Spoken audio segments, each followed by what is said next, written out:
لیکن پاکستان نے یا پاکستان کی ریاست کو چلانے والی ملٹری اسٹیبلشمنٹ نے ایسی بونگیاں ماری اور ایسی حرکتیں کی کہ آج پاکستان کو اس وولنریبل سچویشن میں لا کر کھڑا کر دیا ہے۔ عمران خان صاحب ایک بات کہتے ہیں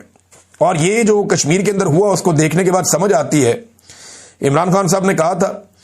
کہ آخری فیصلہ سڑکوں پہ ہوگا،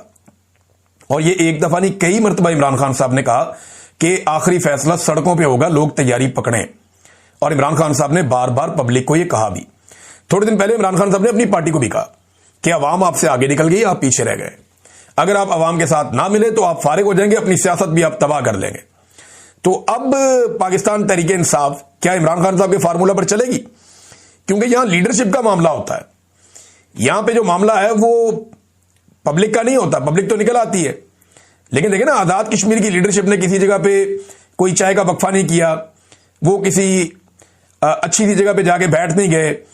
ان کی جو چھوٹی موٹی لیڈرشپ ہے وہ کہیں پہ پولیس کے خوف سے چھپ نہیں گئی، کسی جگہ پہ وہ پہاڑیاں کراس نہیں کرتے رہے، کوئی دوڑ نہیں گیا، بھاگ نہیں گیا۔ افسوس ہے۔ چلے کشمیریوں نے تو اپنے حق کے لیے بڑی زبردست لڑائی کی، اب ذرا آ جائیں پاکستان پہ، کیا جیسے کشمیریوں نے اپنا حق لے لیا ایسے پاکستان بھی اپنا حق لے پائے گا، یا پاکستانی شہری بھی اپنا حق لے پائیں گے؟ کشمیریوں کے ساتھ تو اتنا ظلم نہیں ہوا جتنا پاکستانیوں کے ساتھ ظلم ہوا ہے۔ پاکستانیوں کو جو گرفتار کیا گیا کشمیری تو وہ سوچ بھی نہیں سکتے جتنی گرفتاریاں پاکستانیوں کی ہوئی ہیں، اور بڑی تباہ کن گرفتاریاں ہوئی ہیں پاکستانیوں کی،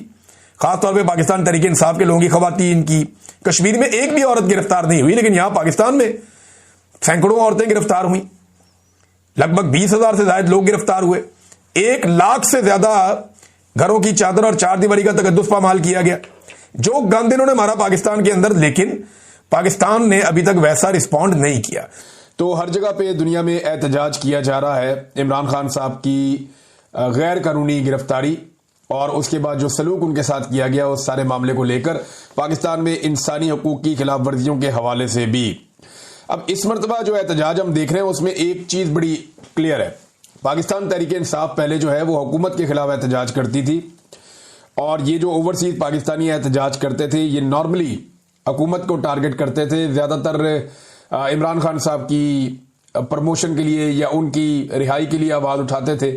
لیکن یہاں اس دفعہ تھوڑی مختلف ہے صورتحال، نہ نواز شریف کا فوٹو ہے احتجاج میں، نہ شہباز شریف، نہ کسی اور کی، نہ زرداری کی، کسی کی مذمت نہیں کر رہے جو اوورسیز پاکستانی ہیں، وہ صرف حافظ سید عاصم منیر صاحب کی مذمت کر رہے ہیں، یعنی وہ فیلڈ مارشل کی مذمت کر رہے ہیں، اور یہ عمران خان صاحب نے مومنٹم بنایا ہے۔ گزشتہ عمران خان صاحب کے اگر آپ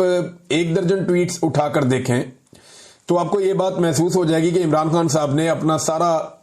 جو بوجھ ہے یا اپنا سارا جو نشانہ ہے وہ فیلڈ مارشل عاصم منیر کی طرف کر دیا ہے، اور وہ یہ سمجھتے ہیں کہ فیلڈ مارشل عاصم منیر کی وجہ سے ہی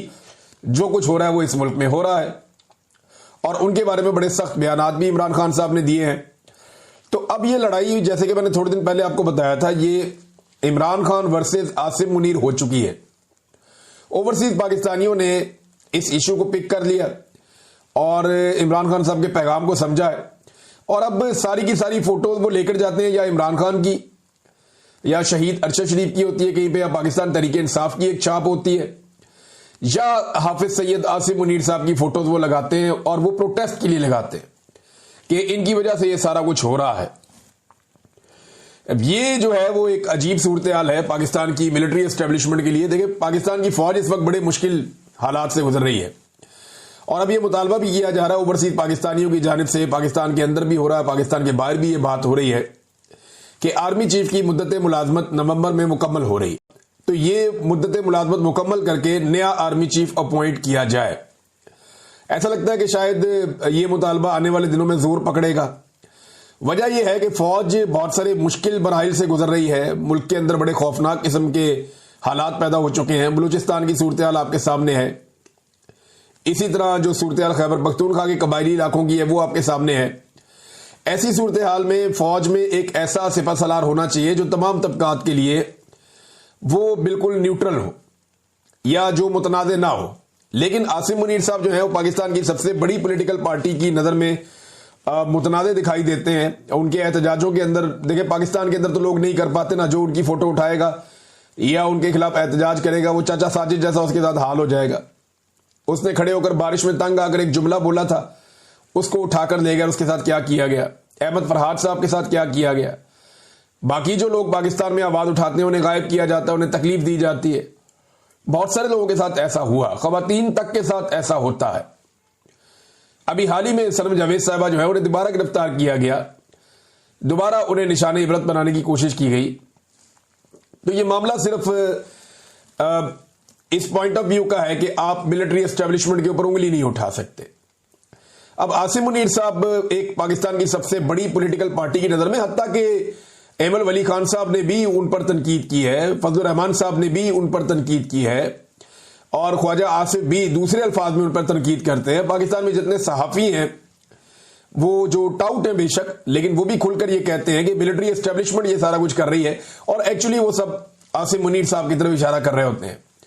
تو اگر عاصم منیر صاحب اپنے وقت پہ ریٹائرمنٹ لے لیتے ہیں یا وہ ریٹائر ہو جاتے ہیں اور ایک ایکسٹینشن نہیں دی جاتی تو یہ ملک ایک ٹینشن سے بچ جائے گا. یعنی یہ ایکسٹینشن نہیں، ایک طرح کی ٹینشن ہوگی اور ایک نئی ٹینشن کریٹ ہو جائے گی ایکسٹینشن کریٹ ہونے کی بجائے. لہذا یہ اب ایک مطالبہ ہے، یہ مشکل فیصلہ ہے لیکن یہ لینا پڑے گا پاکستان کو،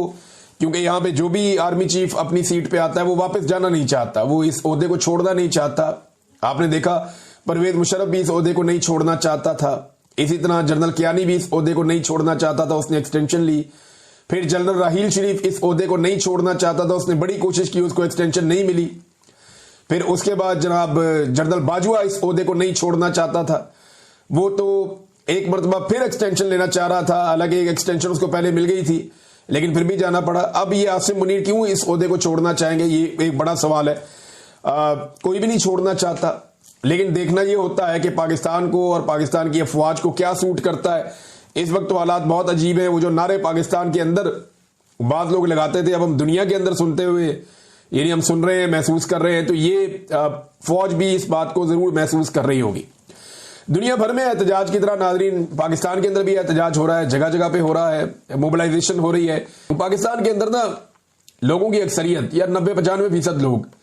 وہ یہ چاہتے ہیں کہ ملک میں انقلاب آئے، ملک کے حالات ٹھیک ہو جائیں. اگر 25 کروڑ میں سے چند ہزار تھوڑے سے لوگ آپ نکال دیں تو باقی سارے لوگ یہی چاہتے ہیں کہ پاکستان میں انقلاب آ جائے، پاکستان کے حالات ٹھیک ہو جائیں، پاکستان کی حالت بدل جائے اور سدھر جائے، اور پاکستان کی سیاست میں اداروں کی مداخلت بند ہو جائے، عوام کے مینڈیٹ کا احترام کیا جائے، یہاں پہ رول آف لا ہونا چاہیے. یہ سب چاہتے ہیں لیکن اس کے لیے پریکٹیکلی لوگ نکل نہیں رہے. یعنی ذہنی طور پہ سب تیار ہیں، سب کو یہ چاہیے، سب کی یہ ڈیمانڈ ہے، لیکن اس کے لیے لوگ باہر نہیں نکلتے. لوگوں کو لگتا ہے کہ ان کی جگہ پہ کوئی اور ایفرٹ کرے اور انہیں بیٹھے بٹھائے انقلاب مل جائے. تو ایسا ہوتا نہیں ہے. الٹیمیٹلی لوگوں کو خود یہ کرنا پڑے گا، خود نکلنا پڑے گا، خود احتجاج کرنا پڑے گا.